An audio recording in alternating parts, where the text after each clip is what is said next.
کہ فکشن جو پڑھنے والے ہیں یا ادب پڑھنے والے ہیں ان کے لیے یہ زبان بہت سہل ہے، آسان ہے. تو میرا سوال آپ سے یہ ہے کہ فکشن کی زبان کیا ہوتی ہے؟ دیکھیے، عام طور پہ خالد معین صاحب، آپ مجھ سے زیادہ بہتر جانتے ہیں کہ اس کا ایک پس منظر ہے کہانی فکشن اور ناول کے تناظر میں. تو اس میں ڈاکٹر ارشد رضوی موجود ہیں.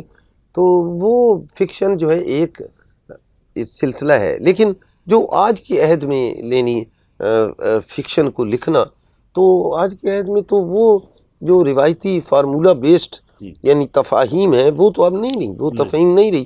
تو اس اعتبار سے میں یہ سمجھتا ہوں کہ صرف یہ سوچتے رہنا کہ بس آسان نسخے کے تحت جو ہے وہ چیزیں لوگوں کو دی جائیں تو وہ بہتر نہیں ہے. اب جو ہے وہ اس میں میں خصوصاً اس ناول کے تعلق سے کہہ رہا ہوں کہ اس کی میں، جیسا کہ میں نے پہلے ہی عرض کیا کہ اگر کوئی نثر ہے، فکشن ہے، نثر ہی سمجھیے اسے، یعنی اس کی پوری شاعری کو ناول کی نثر سمجھ لیجئے، اس طرح سے آپ اس کو پڑھ سکتے ہیں. تو وہ اس میں اگر نثر یعنی وہ دیکھیں گے لفظیات کا تجربہ آپ کو نظر آئے گا، وہ شعری فارم کے اندر نظر آ جائے گا، اس کی جو ہے زبان ذرا سا ڈیفرنٹ ہے. تو اس اعتبار سے میں یہ سمجھتا ہوں کہ خالد معین صاحب، یہ تخلیق کار کے اوپر، اس کے شعور کے اوپر ڈیپینڈ کرتا ہے. اس کی کریٹیوٹی خود ایک راستہ بناتی ہے. وہ اس اعتبار سے جو ہے وہ چیزوں کو وہ دیکھتا ہے.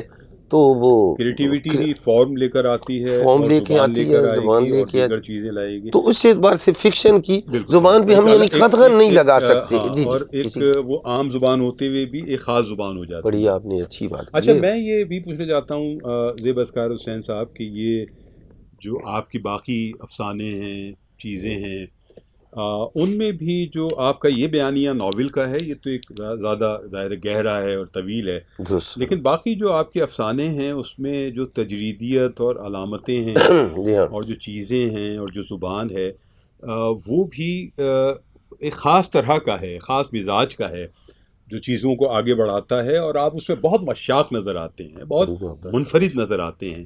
کیا اس ساری زبان نے بھی اور سارے تجربات نے بھی جو آپ کے بکھرے ہوئے تھے اس ناول میں اس کی مدد کی ہے آپ کو کچھ ساتھ لگا کے یا الگ سے؟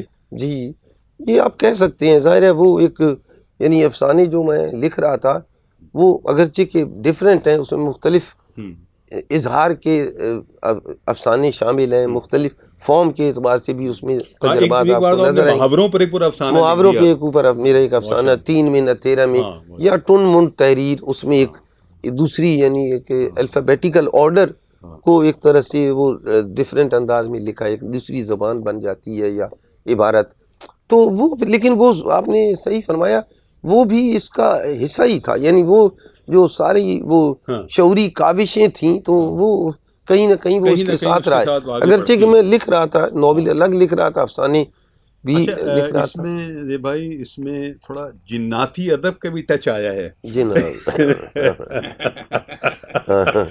جی وہ جو ہے وہ اس کا بھی ایک ہلکا سا ٹچ میں نے دیکھا کہ آیا ہے. ادب سے کیا؟ ہاں، مطلب وہ اس میں کہ دھوئیں گردش کر رہے ہوتے ہیں اور خاص طرح کے لوگ ہوتے ہیں جو منتر شنتر پڑھ رہے ہوتے ہیں، چیزیں ہوتی ہیں. اچھا، وہ ہمارے ظاہر معاشرے کا حصہ ہیں اور وہ کوئی ایسے الگ سی چیز نہیں ہے، لیکن میں نے اس لیے سوال کیا آپ کا سوال بجا ہے ہم سب نے کہ وہ کردار جو ہے شیزوفرینیا کا مریض بھی وہ نظر آ رہا ہے کہیں نہ کہیں. وہ جناتی ادب کو پروان چڑھائیں گے وہ تو ہو نہیں سکا، لیکن ظاہر ہے کہیں نہ کہیں میں بھی لکھتا ہوں، کہیں نہ کہیں آپ بھی لکھتے ہیں. جی بالکل، آپ کے اس ناول میں بھی بندوبست میں بھی وہ چیز ہے. تو یہ بھی ہے کچھ شعوری سطح پہ ہے یا پھر لگژوری سطح پہ؟ یہ یعنی ایک ایسی کیفیت شاید اس کردار کی ہے کہ وہ کہیں چیزوں کو سننے لگ جاتا ہے، چیزیں اس کان میں محسوس ہوتی ہیں. تو جی اس طرح ہاں، تو اس کی پھر وہ کرتا ہے. پھر وہ اس میں یہ بھی ہے کہ کچھ ناراض بھی ہو جاتے ہیں، وہ جو موکلات ہیں اور وہ جو یہ بھی نظر آ رہا ہے اس کے اندر. تو ہمارے یہاں جو عمومی عام طور پہ لوگوں مجھے ایسا نظر آتا ہے کہ یعنی پورا ناول جو ہے اس میں زیب صاحب نے جہاں جہاں جس چیز کو اہم سمجھا ہے نا اس کو فل کیا ہے. دیکھیں نا، ورنہ عام طور پر اس قسم کے تجربے جو ہے نا فریکچرڈ ہو جاتے ہیں. ہاں یعنی یہ کوئی آسان کام نہیں ہے. نہیں آسان کام ایسا ناول اتنی لکھنا، جہتوں کو سنبھال کے جہتوں کو لکھنا سنبھال کر، اور اس کو پھر آگے بڑھانا تو اور ایک فطری انداز میں آگے بڑھانا، اور پھر یہ وہ فریکچرڈ ہونے کا خطرہ ہو جاتا ہے جو نہیں ہے. ہاں جو نہیں ہے. اور یہ ہی کمال ہوتا ہے ایک کہانی کار کا، اور جو آگے ناول لکھتا ہے اور جو اور چیزیں، کہ وہ اس کو فریکچرڈ ہونے سے بچا لے. اور آپ یہ دیکھیے کہ پچھلے دنوں میں نے بے شمار ناول پڑھے ویسٹ کے اور جاپان کے اور ادھر ادھر. تو میں نے یہ دیکھا کہ جو بھی یا ابھی جو ہانگ کانگ کے جو ناول ویجیٹیرین ایک ناول جی جو ہے، اس کو میں نے یہ دیکھا کہ جو سوچنے والا ہے وہ کسی بھی جگہ کا ہو، وہ اصل میں ایک ہی طرح سوچ رہا ہے. کامنلی بہت ساری باتیں آپ کی ایک عہد میں رہتے ہوئے ساتھ چل رہی ہوتی ہیں. بالکل صحیح. خطرہ یہ بڑھ جاتا ہے کہ اگر ہم اڈاپٹیشن لے لیں مکمل طور پر تو پھر وہ کریٹیوٹی فریکچرڈ ہو جاتی ہے. تو زیب صاحب نے اپنے معاشرے میں رہتے ہوئے ان تجربوں کو لکھا ہے جو اس معاشرے کے تجربے ہیں، اور بہت اوریجنل ناول ہے یہ، اس میں ایسا نہیں ہے. اور میں یہ بھی پوچھ رہا ہوں بار بار، حالانکہ میں یہ جانتا ہوں کہ آپ کی کریٹیوٹی اور زیب بھائی کی کریٹیوٹی وہ لاشعور کے ساتھ وہ اس طرح چلتی ہے کریٹیوٹی کہ وہ شعور اور لاشعور ایک ہو جاتے ہیں. یہاں یہ فیصلہ کرنا مشکل ہوتا ہے کہ اب یہ لاشعور سے کوئی بات چل رہی ہے یا کوئی شعور کے ساتھ چل رہی ہے، چونکہ وہ پیڈسٹل ایک ہو گیا ہے اور وہ اتنا فطری انداز میں ہوتا ہے، اور اسی لیے اس کی اثریت ہے، اسی لیے اس میں اتنی گہرائی ہے، اسی لیے وہ اتنا فطری ہے. آپ کے یہاں بھی فکشن میں بھی اور زیب بھائی کے یہاں بھی. زیب بھائی ظاہر ہے کیونکہ زیادہ مشاق ہیں ہم سب سے، ظاہر ہے ان کا تجربہ زیادہ ہے، پڑھا لکھا انہوں نے زیادہ ہے، تو وہ انہیل بھی زیادہ کرتے ہیں. اور پھر ان کا بیانیہ بہت اسٹرانگ ہے، اتنا اسٹرانگ بیانیہ جو ہے وہ ایک طویل عمر کی ریاضت کے بعد ہی آتا ہے. ورنہ کیا تھا زیب بھائی کے لیے، کیا ناول لکھنا مشکل کام تھا؟ وہ اب سے بہت پہلے اتنے زبردست افسانے لکھ رہے تھے، وہ 15 سال پہلے 20 سال پہلے بھی لکھ لیتے، لیکن انہوں نے اس کو اپنے اندر پکاتے رہے. پھر 2 ناول ان کے جو ہیں وہ ساتھ ساتھ جو ہیں وہ آئے ہیں، جو ہم بہت عرصے سے متقاضی تھے. مجھے یاد ہے کہ اس بندوبست کے پر ایک نشست ہوئی تھی، آپ بھی ہوں گے وہاں، اور یہ اردو لغت بورڈ میں ایک بہت شاندار نشست ہوئی تھی جس میں ایک چیپٹر جو ہے زیب بھائی نے پڑھا تھا، اور وہیں سے اس کا ایک چرچا ہو گیا تھا، بہت زیادہ چرچا ہوا. اور میں یہ بھی بتاتا چلوں کہ بندوبست جو ہے یہ فروغ پبلیکیشنز کی طرف سے شائع ہوا، جو طارق رئیس فروغ صاحب ایک رسالہ بھی نکالتے ہیں آن لائن فروغ کے نام سے، سہ ماہی ہے اور بہت شاندار رسالہ ہے. اور خود زیب بھائی بھی اس میں کام کرتے ہیں مدیر کے طور پر. میرے خیال میں مدیر اعلیٰ جو ہیں وہ طارق رئیس فروغ صاحب ہیں. تو انہی کی طرف سے یہ پبلیکیشنز ہے جو بندوبست کی صورت میں سامنے آئی ہے، اور اب مزید بھی پبلیکیشنز ہو رہی ہیں. آپ بھی اگر اپنی کتاب چھپانا چاہتے ہیں، اچھی کتاب، معیاری کتاب، کم قیمت کتاب، تو طارق رئیس فروغ صاحب سے رابطہ کر سکتے ہیں، فروغ رسالے سے رابطہ کر سکتے ہیں.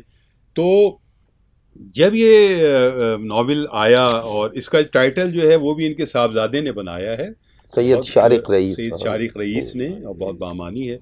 تو جیسا کہ ہم سب لکھنے والوں کا ایک خواب ہوتا ہے کہ اور ہر کتاب کے حوالے سے ہوتا ہے، تو میں یہ پوچھنا چاہوں گا زیب اسکار حسین صاحب سے کہ جب یہ ناول آپ کے ہاتھ میں آیا تو پھر آپ کو اس وقت کیسا محسوس ہوا کہ جو جیسا آپ سمجھتے تھے کہ میرا ناول ہونا چاہیے، پہلا ناول ہے، تو کیا ان معیارات کے ساتھ تھا یہ اسی طرح آپ کو لگا، یا آپ کو لگا کہ شاید اس کی سیکنڈ ایڈیشن پر یہ اور بہتر ہوگا، یا کیا ہوگا؟ بہت شکریہ. میں یہی کہوں گا جیسا کہ ابھی آپ نے بتایا اس کی جو پبلیکیشن ہے، تو طارق رئیس فروغ کو یہ کریڈٹ جاتا ہے کہ انہوں نے اس میں باقاعدہ کہا بھئی آپ یہ چھاپنا ہے، اور یہ جو ہے وہ مسلسل ان کا ایک وہ اس میں مضمون بھی ہے، مسلسل انہوں نے یعنی پرسو کیا. تو اس اعتبار سے کہ وہ اتنا یعنی اب جب چھپنے کا مرحلہ آیا تو بہت تیزی سے یہ کام ہوا، اور اس کا کریڈٹ یقیناً طارق رئیس فروغ صاحب کو ہی جاتا ہے. تو جب یہ میرے پاس آیا اور وہ پہلی ابتدائی کتابیں چھپی ہوئی لے آئے تو واقعی مجھے بڑی خوشی ہوئی ہے کہ بھئی وہ چیزیں کچھ چیزیں یعنی آ گئی ہیں جو چیزیں میں سوچتا تھا. تو یہاں جو ہے وہ ہم ایک اور وقفہ لینے کی طرف جا رہے ہیں. زیب بھائی اور شیرشاد رضوی صاحب ایک اور وقفہ لیں گے اور پھر ہم حاضر ہوں گے. اور یہ میں آخری بات یہ ضرور کرنا چاہوں گا کہ طارق رئیس فروغ صاحب اور زیب اسکار حسین صاحب کا یہ جو ملاپ ہے، تقریباً روز کا ملاپ ہے، یہ روز ملتے ہیں، یہ لوگ روز گفتگو کرتے ہیں، بلکہ اب ویڈیوز بھی بنانے لگے ہیں، ویلاگ بھی، ادب کے مختلف جو معاملات ہیں اور مسائل ہیں ان چیزوں پر بھی. تو ان دونوں کا ملنا بھی ایک واقعہ ہے ادب کا، کہ یہ دو لوگ آپس میں ملے ہیں اور یہ بہت اچھا کریٹیوٹی کے کام آگے بڑھ رہے ہیں. اور زیب بھائی بعض معاملات میں ذرا سا تساہل بھی دکھا جاتے ہیں، کیونکہ آنا جانا ایک معاملہ، چیزیں، مسائل. تو طارق رئیس فروغ صاحب ان کو ہمیشہ پرووک بھی میں دیکھتا ہوں کرتے ہیں، اور ایک معاون بھی ثابت ہوتے ہیں. تو یہ بہت اچھی بات ہے. اللہ یہ سلسلہ دراز رکھے. اور یہاں ہم ایک اور وقفہ لے رہے ہیں. خالد معین کو، زیب اسکار حسین صاحب کو، ڈاکٹر ارشد رضوی صاحب کو اجازت دیجیے، پھر ملتے ہیں. خدا حافظ.